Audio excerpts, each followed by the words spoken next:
Good evening, ladies and gentlemen. My name is Maimba, the MC, spelled M-A-I-M-B-A, and I'm your host tonight as we go through the program hosted by Gender Links in partnership with the Zimbabwe government. I pray and hope that you're here to have fun, to interact, and network with those that are here for the summit. Ladies and gentlemen, a very good evening to you all. Ladies and gentlemen, today is a special day for us in the local government sector. As we all understand, our summit is taking place at a time when the whole world we are faced with the COVID-19 pandemic. Ladies and gentlemen, we are gathered here to take stock of how our local authorities in Zimbabwe are mainstreaming gender in line with the provisions of the SADC Protocol on Gender and Development, as well as the Sustainable Development Goals. We want to thank councils for the case studies that they have submitted. The program that we are gathered here for, it is a partnership between the Ministry of Local Government and Public Works and Gender Links. Let me say that the Centers of Excellence program on gender mainstreaming has been extended to all the 92 local authorities in Zimbabwe. All the 92 local authorities have developed gender action plans. They have developed gender-based violence flagship plans, which they are implementing as local authorities. Local authorities are very important. Why? Because they provide basic services for our survival. When we talk about water, sanitation, housing, shelter, when we talk about maternity health, all these services are being provided by our local authorities. Hence, the need for local authorities to mainstream gender.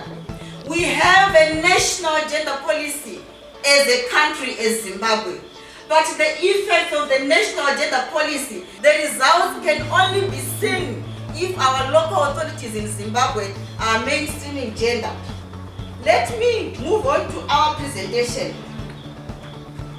Our program, the reason why we started this program is because we conducted research and found out that there were gender gaps in the gender and governance discourse across the SADC region. So this program that we are gathered here for today is not only taking place in Zimbabwe, but is taking place in about 10 SADC countries. We are saying there were no practical steps that were being taken at the local level in mainstreaming gender. Like I talked of water provision, health and everything, we need practical steps at the local level. Again, there were no practical steps that were being taken to capacitate officials at the local government level, as well as councillors, for them to be able to come up with gender-friendly, gender-responsive policies. We all understand that our councillors, they come from diverse backgrounds. And when they are in council, automatically they become policymakers. Hence the need for them to be able to ensure that they understand gender issues. They understand that the services that they provide as local authorities, they take care of the needs of men and women. And these groups, they do have different needs. So if we look at the three publications, they tell us the evolution of the Centers of Excellence program in Zimbabwe. They give us a briefing about the journey that we have traveled in Zimbabwe as local government councils under the gender mainstreaming program. The first publication had the core phase, gender at the local government level in Zimbabwe. This was the research that we conducted in 2010. We wanted to find out the gaps at the local government level. And then in 2016-2017, we came up with the second publication entitled now, At the Core Phase, Gender at Work in Zimbabwe. By that time, we had worked with 68 local authorities. We wanted to take stock of our program and come up with other new ways of programming at the local government level. The second publication gave birth to the current program that we are running. Like I said earlier on, that we are now operating in all the 92 local authorities in Zimbabwe. Because of that, we decided to come up with the Hub and Spoke program on gender mainstreaming. Today, really, I feel greatly honored and privileged to be standing before you here to deliver a keynote address at such an auspicious occasion, where the leadership of both rural and urban local authorities are meeting to share best practices on institutional best practices, especially on gender mainstreaming. Children are being born in clinics administered and built by local authorities, where they will seek their health services throughout their lives. They will go to school in schools that are built and run by local authorities. It is the local authority that provides shelter, housing, clean the environment through provision of sewer and garbage collection. The same local authority will provide vocational training centers. They will also create employment among other services, and finally, when people die, they are all buried on the land of local authorities. So really, local authorities take care of us from cradle to the grave. You are very important. This summit is providing a platform to share practices on gender mainstreaming. Viewed, at a glance, the summit can be misconstrued to be dealing with a soft and peripheral issues of women. Yet, when viewed from a developmental perspective, the summit's objectives, spirit, and intention is to ensure that the work of local authorities is streamlined and systematically improved to be responsive to the needs and priorities of all segments of our population, with a view to achieve a situation where no single individual, regardless of sex, regardless of income, regardless of age, race, are left behind in the development of their communities.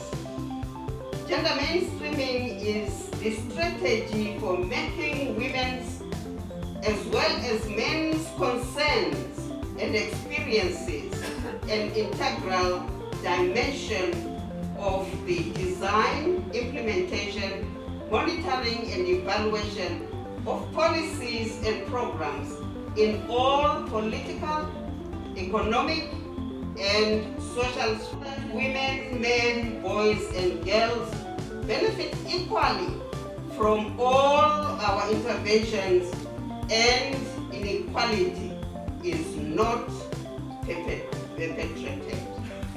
Sometimes when you talk of gender, people just think of women. I presented the Zimbabwe Gender Commission reports in Parliament. My colleagues will agree with me yesterday. And there are some men who stood up and said, Minister, in this gender-based violence, we are also now being beaten by women. So when we talk about gender mainstreaming, we are talking of both men and women being protected and being treated equally and being given equal opportunities. Honorable Minister, ladies and gentlemen, our national aspirations to to achieve gender equality are clearly spelled out in the Constitution, Section 17, in which government and all agencies of the state are expected to maintain gender balance across all sectors, political, social, economic, including in all elective and appointed positions. This is why we are calling for a 50-50 in all spheres of people's lives. It also confers the right to safe drinking water, health, shelter, and clean and safe environment for everybody. It does not leave anyone behind. Gender mainstreaming has become imperative. It is no longer about choices. It provides and it should provide for everybody.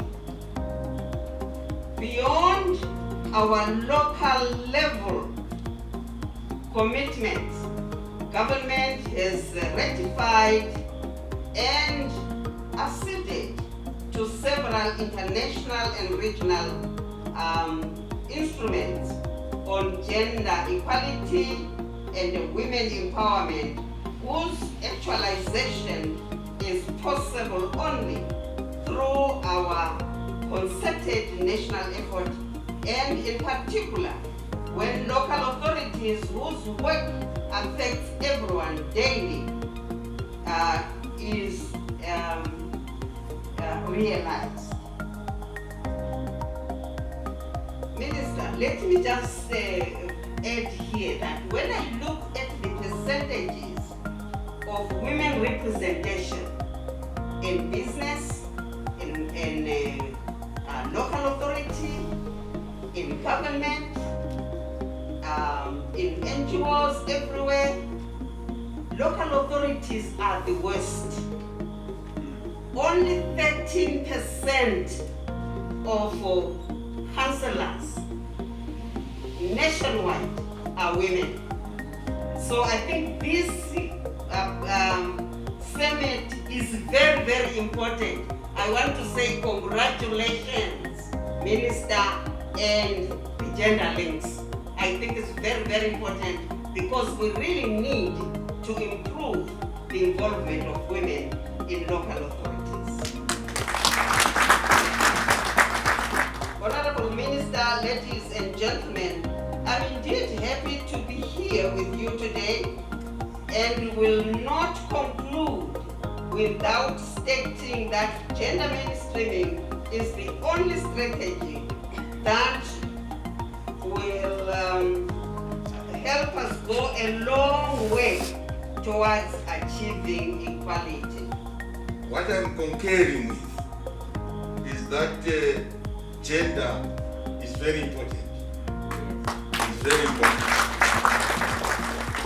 Now, how do we make a policy on gender so that you can domesticate it? The domestication of a local authority about any policy is to make a bylaw. So just don't go and say we have a gender policy when in fact you have not made a bylaw on that policy. So domestication of a gender policy that is coming from the Ministry of Women Affairs must be a bylaw that you bring before us so that we can take it to the law officers in the Ministry of Justice, and once it is stamped, then it becomes law in your local authority. So we are very delighted about this issue. In fact, I can almost say all the issues that we have been discussing, governance, the issues that we have been discussing about the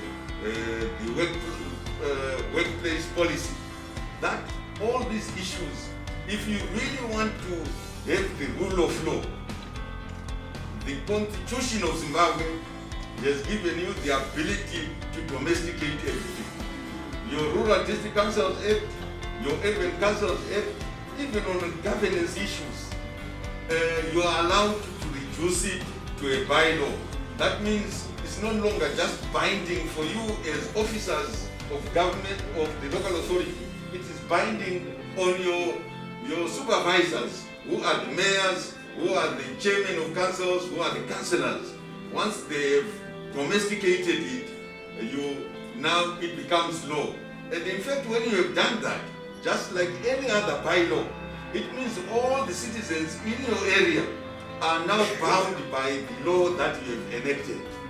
And I want to urge all local authorities that moving forward, we must make sure that whatever policies we have, in order for it to be enforceable, in order for it to be justiciable, you must make it become bylaws.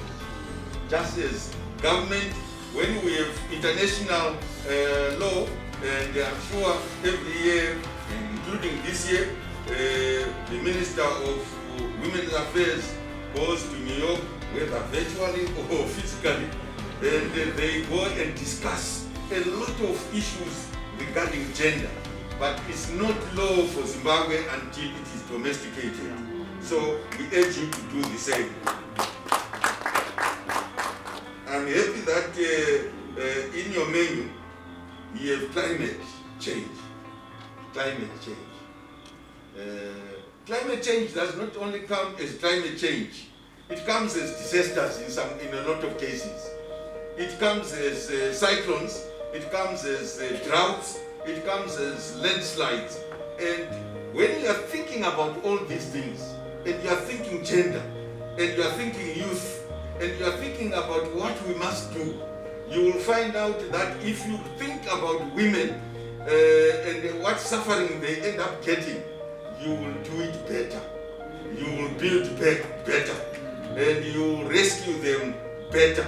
So we want you to think about all these things, but mainstream gender. Because when the drought is there, most men can afford to drink, but not women, because they will be thinking about the family. So climate change has come as a very terrible thing. Even this year, when we are thinking about good rains, and we have just thought there is going to be good rains, infrastructure is key. The infrastructure that we have is now driven by you. Don't worry about the major road that crosses your district or your town. What you should be worrying about is the small roads that have interconnectivity with the most remote areas of your country, of your local authority, of your city, of your town. Because these are the ones that affect us on gender issues. They are affecting women who, when there is no bus service that goes in a remote area, and they are carrying a large piece of luggage, and they have a child at the back, and another little one walking on the side, it affects them more than it affects us as men. So we have to think about all that when we're going to plan. Now we have devolution funds, which we have said deliberately, you can only use it for 6 things, whether you are rural or urban. You can use it for schools, so that children don't have to walk long distances. And then you know when they are walking long distances, the mother worries. Most often the father is not there. They worry. When you have to use it for clinics, so that we reach the actual standards that we have set ourselves as a country to say a clinic must be within this distance, and the people who understand it and who must do it are the local authorities. Those in urbanized areas, the density of the people and the number of clinics that ought to be in a locality with such density, it's you who have to plan it. And now the devolution funds, we say you must use it for that.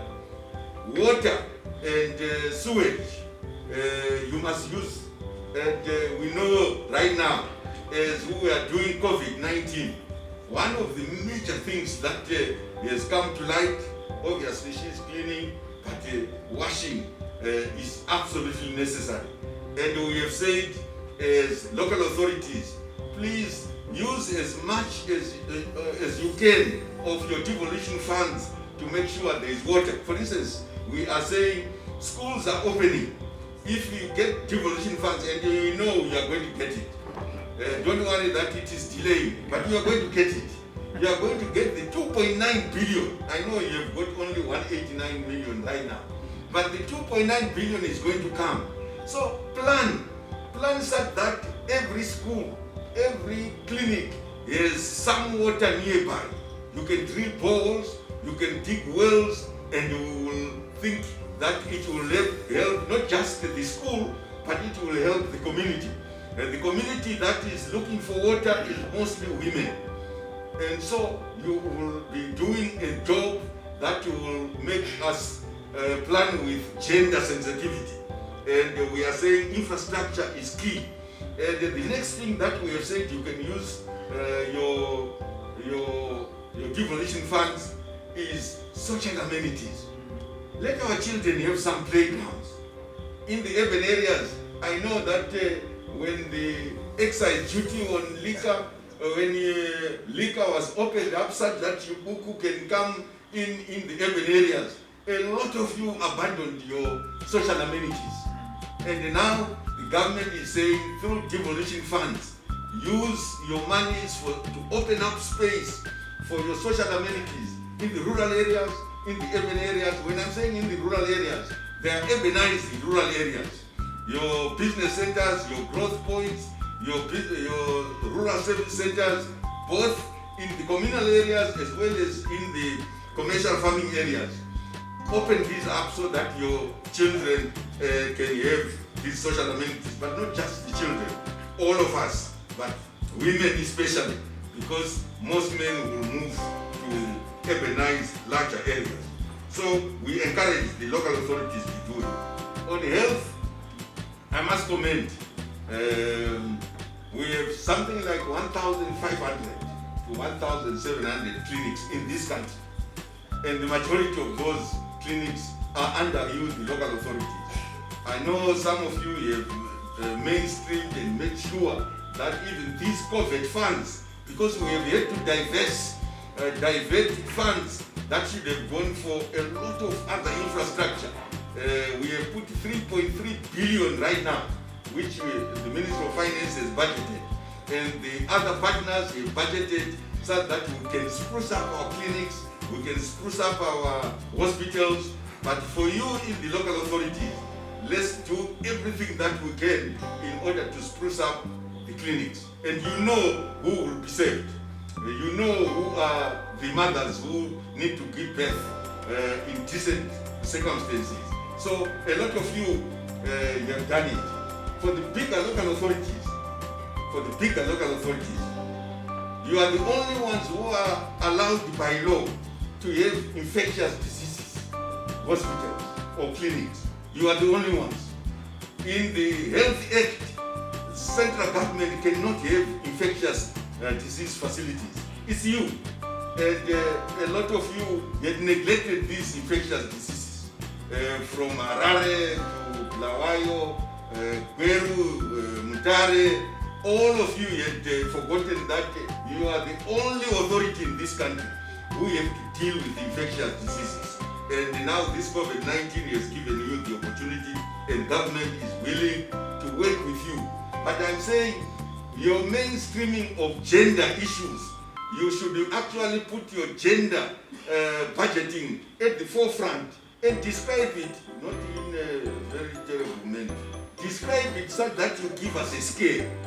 And the only one who can describe it so that we are scared are our mothers and sisters.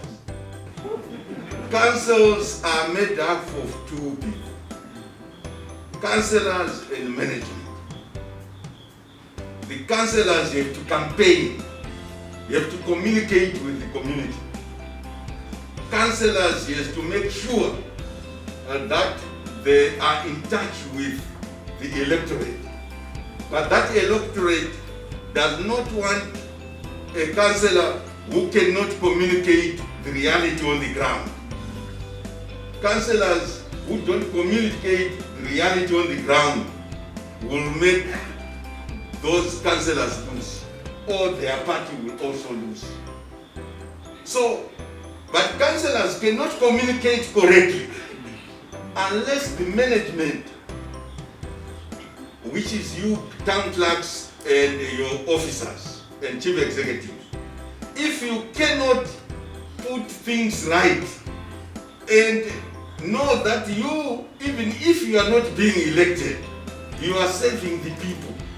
And therefore what you must communicate through your councillor must be something that is acceptable, must be something that is real, must be something that delivers service to the people, and it must be something that we believe in. When we say we believe in, and we are saying 2030, that 2030 starts with the family. It starts with the household. It moves to a village. It moves to a ward. It moves to a local authority, maybe an administrative district, maybe a provincial, and ultimately the whole country. So if you are not committing to you as management, if you are not communicating something which you believe you would want in your own homestead, that councillor, you have made him lose, but that councillor is doing disservice to our Vision 2030. So we look upon you because you are trained in all spheres: accountants, economics, engineering, physical planning, in all types of professions. And it is you we must rely on for communication, for campaigns. And I'm not talking about campaigning so that I can defeat another party. No, we are talking about campaigning so that we achieve economic development at our local level. So when we are talking about the local economic systems at your own local level, we think it's the biggest campaign. This biggest campaign of local economic development that we desire, that the president has said we should have a GDP for the province. But no GDP for the province can take place without a GDP of a local authority. So our campaign for the local development must think about the vendors that we're talking about, must think about the cooperatives that we're talking about, must think about all types of enterprises that ought to be in your physical area. And this is replicated by you planning well. Your physical planning is the one that we rely on, that we can see on paper. But these days we don't just want to see it on paper, we want to see it in 3 dimensions, so that your development control can indeed fulfill the vision of 2030. And that vision can be seen like we are seeing these animals. That is what we want to see in all our local authorities. And I want to end by saying, if we do this, we cannot violate our planning processes. We cannot violate our planning processes. Our planning processes, which are both financial and physical, we cannot violate them. So in terms of physical planning, we are wanting to make sure that in the rural areas, plan very well for your business centers, your rural service centers, your growth points. Some of you are running towns. If you are in Chifu, Chikomba, you are running Chifu town. It's a big town. If you are in Mvuma, you are running Takawira, you are running Mvuma. It's a big town. We wanted to see it planned very well. Now around Harare, Manyame, Goromonzi, Shimba, you are encroaching on Harare without planning with Harare. And what we end up seeing are these connotations of land baronage. And we cannot do it. You bear the responsibility for the mess that is in Caledonia, more than Harare does. So we have to deal with it.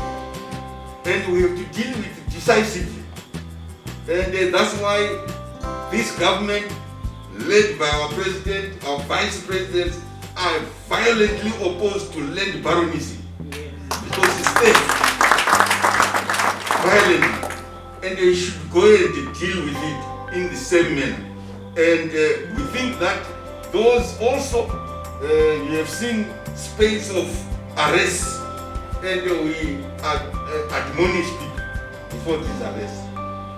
Please, if you are councillors, plan well, approve the plans, but don't be the ones who do administration. You are going into an area which is not yours. But that has left some officials to say, the field is now open for us. It's a smorgasbord where you eat many times from the same, having paid once. And you are going back and without approval. And the Town and Country Planning Act is very clear. You cannot change a land use without approvals. But that approval also says you must consult the people around that area. Some of you are no longer consulting, and as a result, we will be choked up places. Places where we have no breathing space. All these open spaces which are left, which have been left deliberately by very qualified planners, are now being built without even normal processes of planning. And you, the town clerks, you, the chief executives, are responsible for this. Responsible. And I can only say, let's not do it. That's why right now we have sent teams all over the country, and some of the reports I'm already getting